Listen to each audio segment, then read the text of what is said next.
Good afternoon, friends. This is Isaiah, and you are here.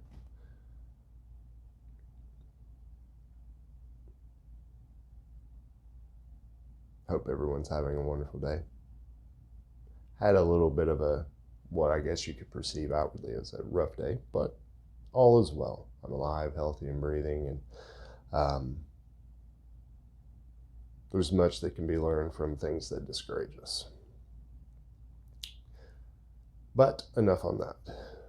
Topic I want to talk about today is the subject of conformity.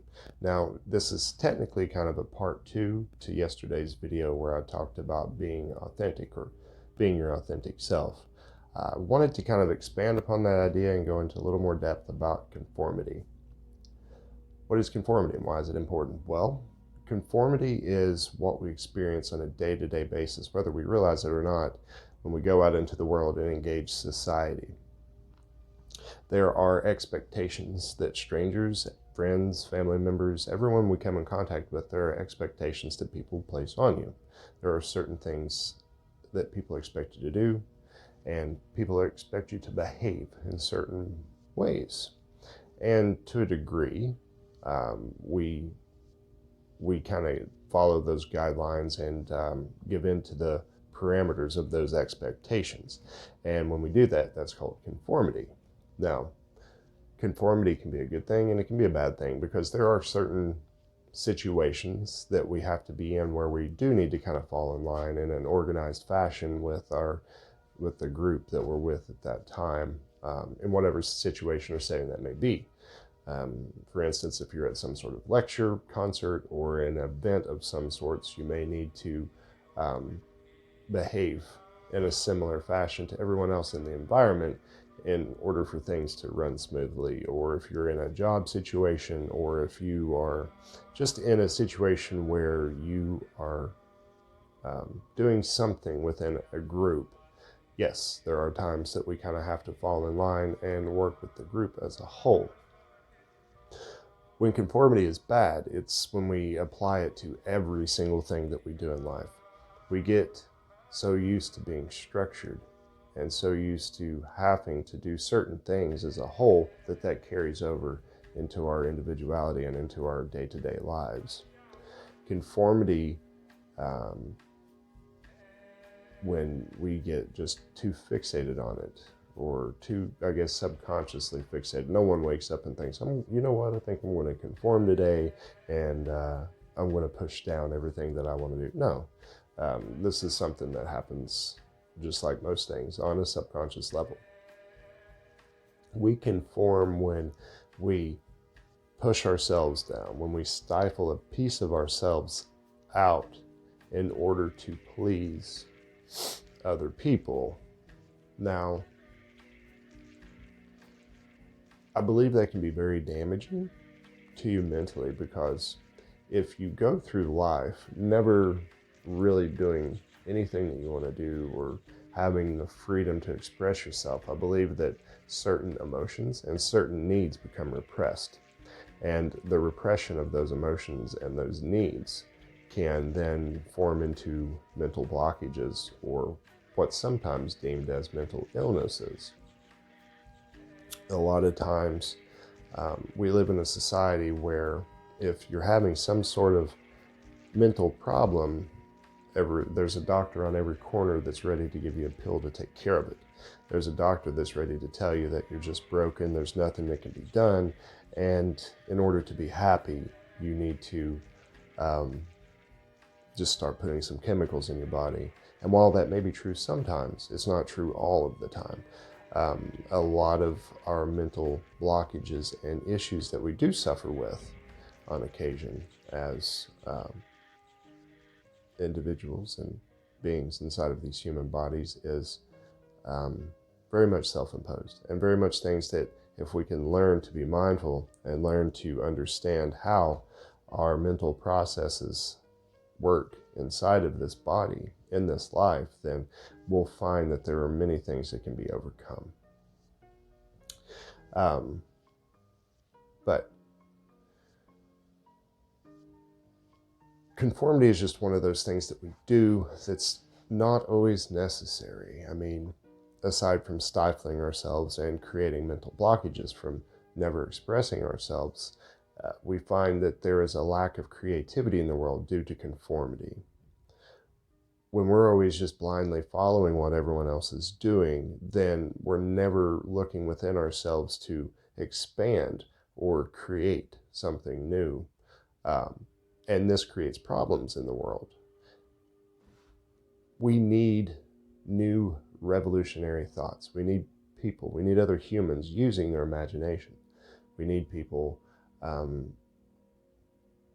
feeling like they have the freedom to maybe build upon some processes that are already in place. That's how we refine certain processes, is through creative expression and thought. When we don't have that, when we only allow a group or a select few to do all the thinking for us and all the creating for us, that's when we see problems within our sociological systems that are in place that keep society running. You have two groups of people. You have the thinkers, producers, doers, oftentimes the leaders, the people that we see or that we perceive as running the world, that establish the systems that we live by and that keep everything going. And then we have the group of people that are the consumers, and the people that just kind of do what Group A says, never questioning Group A, and then Group B is just here waiting to be told what to do. They don't think for themselves, and they dare never claim to have any kind of original thought that could maybe improve upon the systems that are in place. And conformity is part of one of many things that create Group B. It's an instrument saying, you don't need to think for yourself, created by Group A. You don't need to think for yourself. Look, this is what's popular. This is what's trending on social media. This is how you want to look. This is how we would prefer you to speak and act. We want you to think, but we're going to tell you how to think. So here's an institution where you can go, and we'll program your brain for you. You don't have to do that. We'll take care of it, and we'll keep you safe, and we'll look out for you.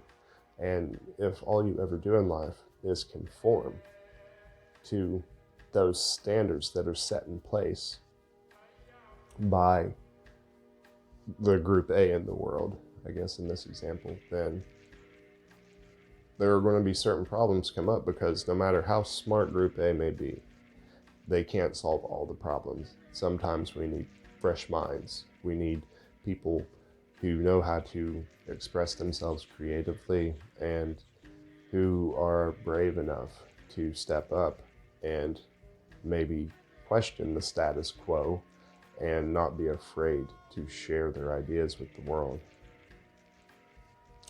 It's in those moments when people find themselves and they find their inner strength and their courage to stand up and say, you know what, I have some ideas and I have some thoughts to share, that we oftentimes see revolutionary change.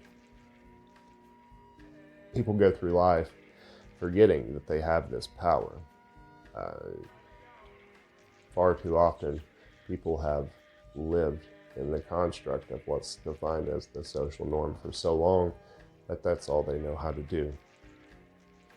Part of my intention behind creating the part 1 and part 2 to these videos talking about self-identity and conformity and thinking for yourself is in hopes that someone out there, anyone watching this, will begin to question this and look within themselves and say, am I being an individual, or am I being just another piece to a puzzle, or am I the puzzle?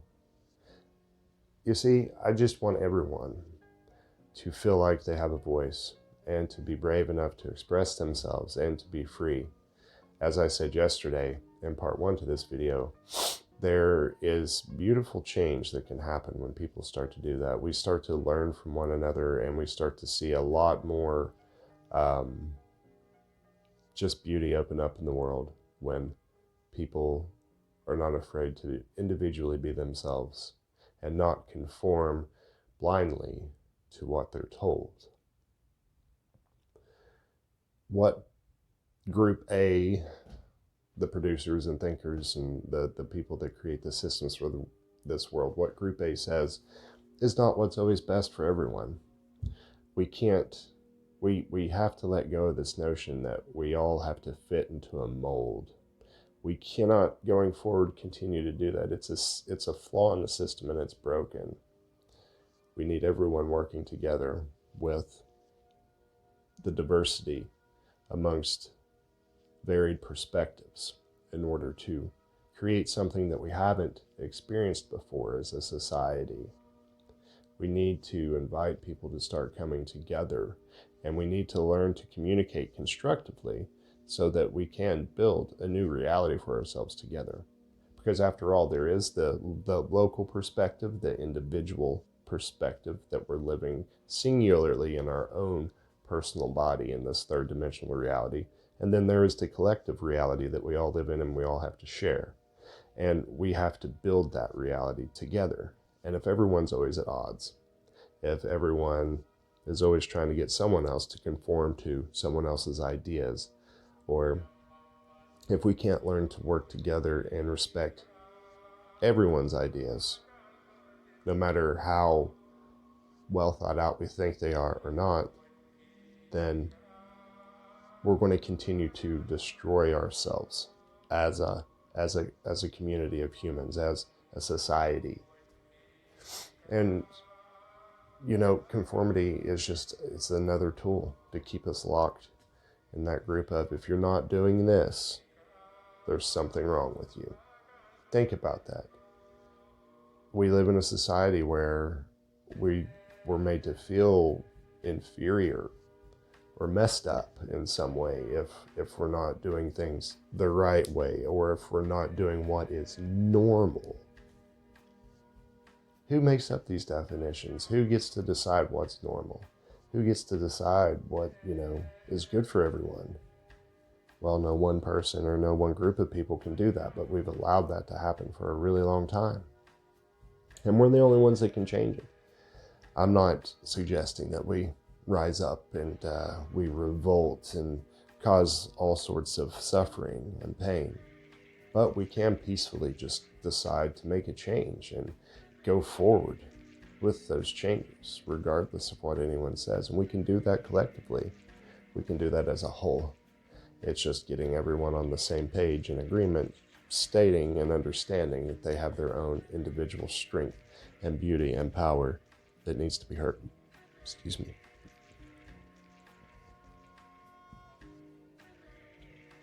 What are your thoughts? What are your opinions on conformity? And how do you think conformity affects the local environment that you live in, geographically, in this world?